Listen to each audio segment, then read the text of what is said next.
What if I told you that there was only one place in the world where you can find this species, and that it calls a little corner of Nova Scotia home?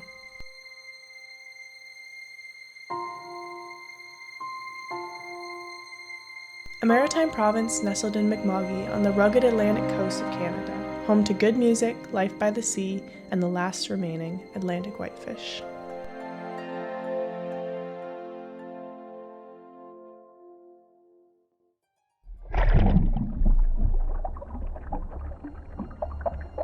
Welcome to the Petite Rivière watershed near Bridgewater, Nova Scotia, where an exciting project is underway. For my master's, I am studying the movement ecology of Atlantic whitefish. They were part of the first ever edition of the Species at Risk Act, and since then they've gone on to continue to be classified as endangered provincially in Nova Scotia and classified as critically endangered by the International Union for the Conservation of Nature. There's a passionate group of partners who've been working to save the species for decades, and it all begins with the collection of wild larval fish. This time of year, we're concentrated on larval Atlantic whitefish collection, and we've got a few methods of doing it. A lot of it's weather dependent, but we have 2 rotary screw traps.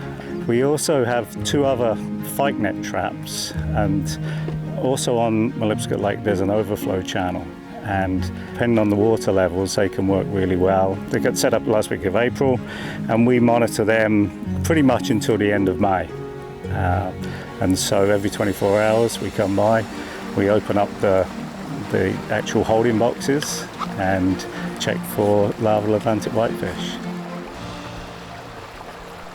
This year, 6 wild larval Atlantic whitefish were caught and will be safely raised to spawning size.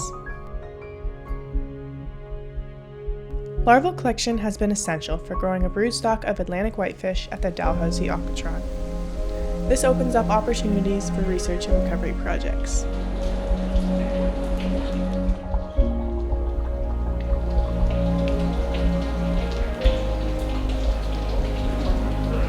Today we are on Dalhousie campus in the Aquatron. We've got nearly all the members from the Lennox Lab at Dalhousie.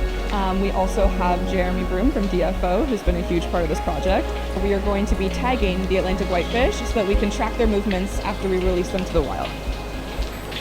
For the surgeries, we take the fish from the tubs where they've been living and we put them into an anesthesia tank to help them go to sleep. We have some of the water from our tanks originally in here, and then we've added in the anesthetic. It's totally safe. They start to move a lot slower. Their gill flaps will start to move very slowly, which is how you know the anesthetic is working.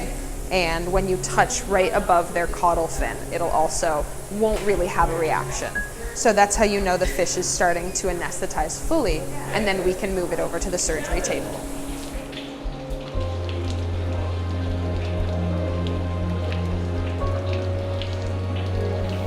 We do a small incision, we'll quickly put the tag inside, and then we'll stitch them back up with 2 to 3 stitches. And before we return them to a recovery tank to monitor how they're doing, we get their weight and we get 2 length measurements. The 2 most pervasive invasive species are smallmouth bass and chain pickerel of Atlantic whitefish. They not only prey directly upon the whitefish, which causes their population to decline, but they also outcompete them for resources such as habitat and food. This work is going to really help to fill in some of the knowledge gaps regarding Atlantic whitefish because we do know so little. One of the biggest questions we're looking to answer is where do they spawn and when? Knowing where and when they spawn would play a huge role in being able to conserve those areas, monitor more heavily, do future releases closer to those areas. We're also really curious about their movement within the entire watershed and how dams might be restricting that movement. As of right now, they're basically operating as entirely freshwater populations, but we're curious to know if they would migrate back out to sea, given the ability to without those physical barriers.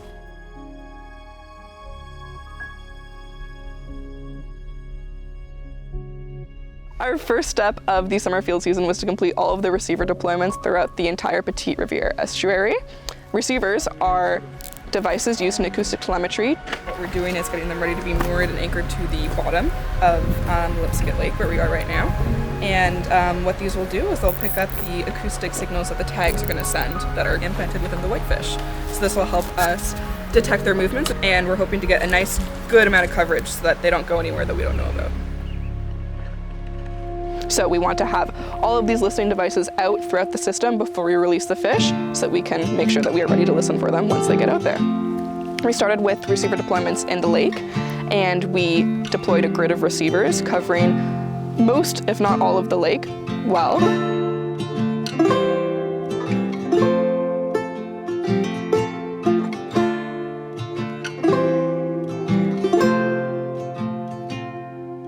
And then we moved down through the river and then eventually into the estuary, where we covered the shoreline and a gate across the mouth of the estuary to make sure that if any fish exited and returned back in, we would hopefully know about that.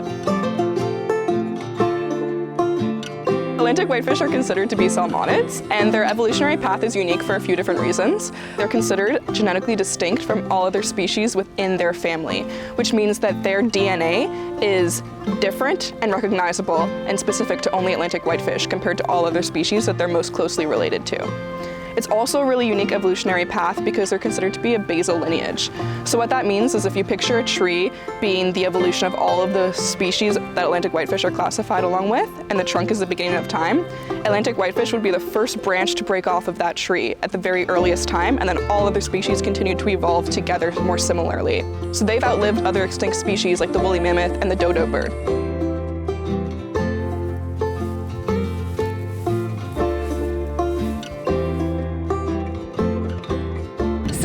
Definitely in the right place at the right time today. Came to Sperry's Beach with some kids in tow because it's a beautiful day, and we all got really excited when we saw people with orange buckets, something exciting going on, and realized that people were releasing Atlantic whitefish into the Petite River estuary. As someone who lives on the river and is very aware of the Atlantic whitefish, I know that there's been so much work that's been going on. It kind of feels like being part of history, really, to see these fish being released into the wild.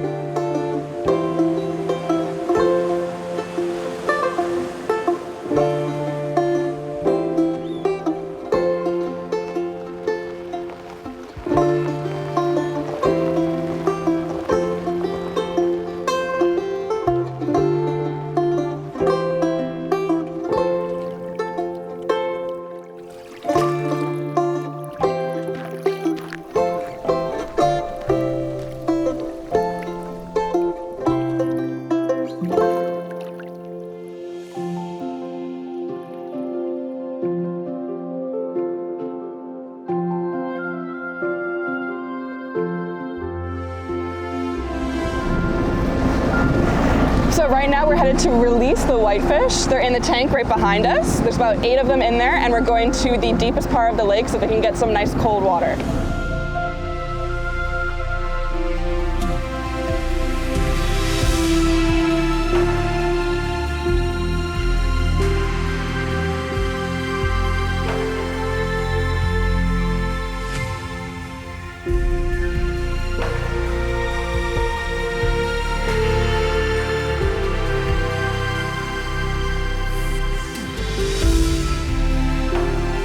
We're here in the Petite Riviere watershed doing the final release of the Atlantic whitefish. It's going awesome. We've got the last group being released right now, and the next step is going to be to pull up some of our receivers that we put out over the summer and get our first batch of data. If Atlantic whitefish were to go extinct, Nova Scotia would be losing a very historically relevant species to their province. I mean, I feel very proud to share a home with the Atlantic whitefish. They're found nowhere else in the world except for Bridgewater, Nova Scotia, which is pretty incredible. To lose a species that's overcome so much adversity in the millions of years that it's existed would be a really big shame, and I think that we would be losing a species that we should be very proud to host here in this province.